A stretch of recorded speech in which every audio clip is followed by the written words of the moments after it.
Hello everyone, मेरा नाम है अदिति और मैं एक स्टूडेंट हूँ और क्योंकि मुझे लिखना बहुत पसंद है तो मैंने लिखना कभी नहीं छोड़ा।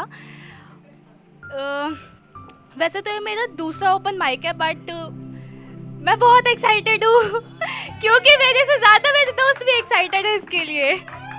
Thank you. मैं शायरियाँ लिखती हूँ, स्पोकन वर्ड भी लिखती हूँ, हिंदी इंग्लिश दोनों में। बट आज मैंने एक कविता लिखी है जिसका नाम है सही और गलत। मुझे खामोशी बांटना पसंद है, तुम किताब बंद कर आना। मुझे खामोशी बांटना पसंद है, तुम किताब बंद कर आना। सुनना मेरी आँखों को, चल रहे तूफान को समझ जाना।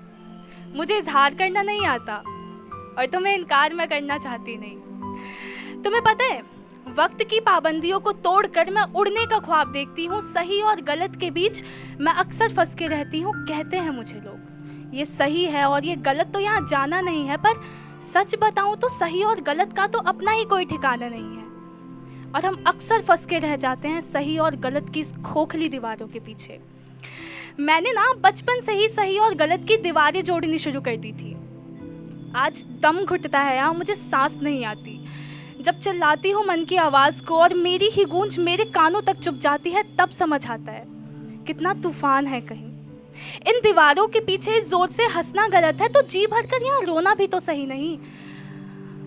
मैंने अक्सर देखा है वो लोग जो सपने देखते हैं, उनके परों को अक्सर काट कर फेंक दिया जाता है, क्योंकि सपने देखना सही और गलत की मर्यादा को जो लांघ जाता है। इन खोखली दीवारों ने मुझे डरना सिखाया है। यह जिम्मेदारियां तो है पर आज़ादी नहीं है, तो बस डर समाज के जिंदा नोच खा जाने का। यहाँ इश्क अगर मैं खुद से करूँ तो स्वार्थ कहलाता है और हो जाए इश्क किसी और से तो अनर्थ कहलाता है। यहाँ आज़ादी नहीं दिल खोल कर प्रेम करने की, क्योंकि बंधने तो इश्क पर लाखों लगाई जाती है, मगर ना जाने कैसे कैसे ये उड़ना जानता है।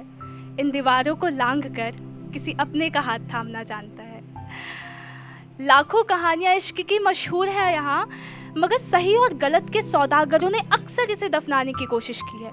मगर मैंने देखा है हर दफ़ा कि इश्क की कब्र में से फूल तो गुलाब का ही खिलता है। सौंधी से खुशबू के साथ ही हर उस खोखली दीवार को तोड़ने का हौसला रखता है। इश्क सा ठहराव, मैं इश्क से हिम्मत चाहती हूँ, तोड़कर इन दीवारों को मैं उड़ना चाहती हूँ। तो जब आओ ना तुम तो सही और गलत की इस खोखली दीवारों को तोड़कर आना, थामना मेरा हाथ और परिंदों की तरह मेरे संग उड़ जाना। बादलों पर एक आशियाना हम अपना बनाएंगे, बातें करते करते एक दूसरे की आंखों में खो जाएंगे। कहा था ना मैंने, मुझे खामोशियाँ बांटना पसंद है, तुम बस मेरी आंखें पढ़ लेना। शुक्रिया। और एक छोटी सी बात कहनी थी कि वैसे टाइम तो है ना मेरे पास। हाँ, तो कल मैं ये बात अपने एक दोस्त को बता दी थी, तो उसने मुझे कहा था कि मैं ये बात बता सकती हूँ, तो मैं ये बात बताऊँगी। अच्छा, घर जाके ना आप लोग सोचना कि हम लोग मोस्टली दुखी क्यों होते हैं। मुझे ऐसा लगता है ना कि सैड होने में ना एक कंफर्ट जोन है, मतलब बड़ा मज़ा आता है एक ही चीज़ को सोचने में, बिस्तर पे पड़े रहने में। और कभी नोट किया, जब आप दुखी होते हो ना तो पीछे ना फिल्म चल रही होती है कि 10 साल पहले इतना बुरा हुआ था, शिट आज भी बुरा हो रहा है, मेरी लाइफ तो सही ही नहीं होगी। तो सैड होने में ना एक कंफर्ट जोन है, वो बड़ा मज़ा आता है पड़े रहने में। लेकिन हंसने के लिए ना बस एक रीज़न चाहिए होता है, बस एक छोटा सा रीज़न।